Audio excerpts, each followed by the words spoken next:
Hello students. अब हम exercise 14.5 का लास्ट क्वेश्चन करेंगे। Question number 9, draw any angle with vertex O. सबसे पहले हमें एक एंगल बनाना है वर्टेक्स ओ के साथ में।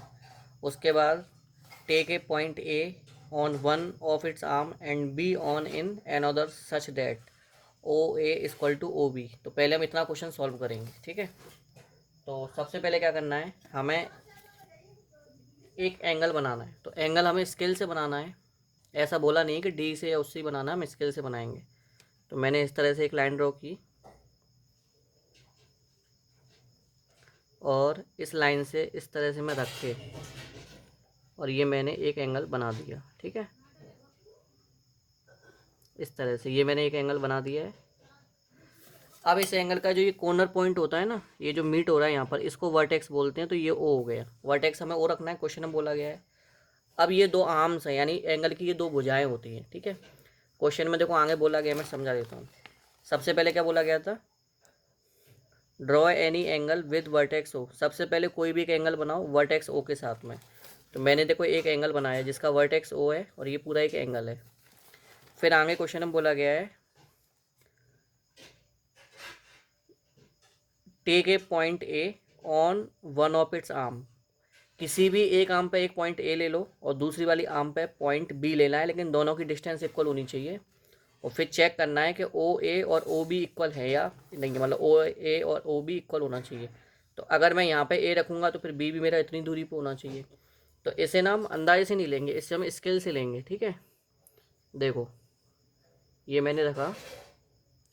अब इससे लेके और ये मेरा फोर तक, ये मेरी फोर तक की डिस्टेंस में ना मैं पॉइंट ए को रखता हूँ। तो मैंने पॉइंट ए को यहाँ पर रखा, यानी ओ से लेके ए तक की डिस्टेंस 4 है।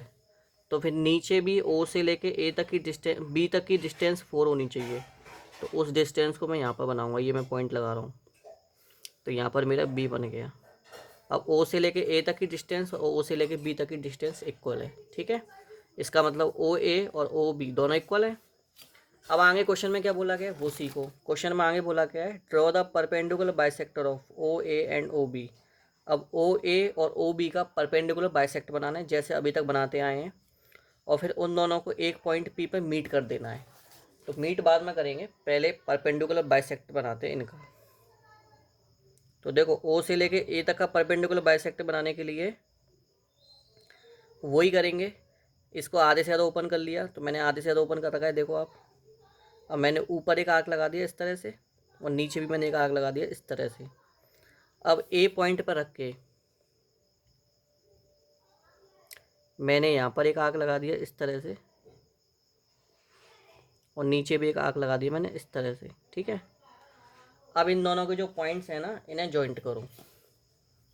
इन दोनों के जो इंटरसेक्शन पॉइंट हैं इनको मैंने इस तरह से जॉइंट कर दिया, ठीक है। तो ये मेरा इस लाइन का परपेंडिकुलर बाइसेक्टर हो गया। अब मुझे इस बी का भी तो बनाना है, तो बी के लिए भी ऐसे ही करेंगे। ओ पर रख के मुझे एक आर्क लगानी है और नीचे भी मुझे एक आर्क लगानी है इस तरह से। फिर मुझे इस बी पर रख के एक आर्क काटनी है ऊपर और नीचे भी मुझे एक आर्क काटनी है इस तरह से। उसके बाद क्या करना है, इन दोनों के जो इंटरसेक्शन पॉइंट्स हैं ना, इन्हें मुझे जॉइंट कर देना है इस तरह से। तो ये मैंने फिर से जॉइंट कर दिया। जॉइंट होने के बाद में इन दोनों का जो ये पॉइंट है ना, ये जो बीच का इंटरसेक्शन पॉइंट है, इस पॉइंट का नाम रखेंगे पी। इस पॉइंट का नाम क्या रखेंगे हम, पी, ठीक है। इतना हो गया। उसके बाद एक चीज़ और पूछी गई है, उसको भी सीख लो। क्वेश्चन में बोला गया है, चेक करके बताओ पी ए और पी बी दोनों इक्वल है या नहीं है। अब पी से लेके ए तक की डिस्टेंस और पी से लेके बी तक की डिस्टेंस इक्वल है या नहीं है, तो ये तो तब पता लगेगा ना जब ये दोनों मीट हो जाएंगे। तो इन दोनों को इससे मीट कर दो इस तरह से। ओ से लेके ए तक की डिस्टेंस मीट कर दी और ओ से लेके बी तक की डिस्टेंस को भी मीट कर दो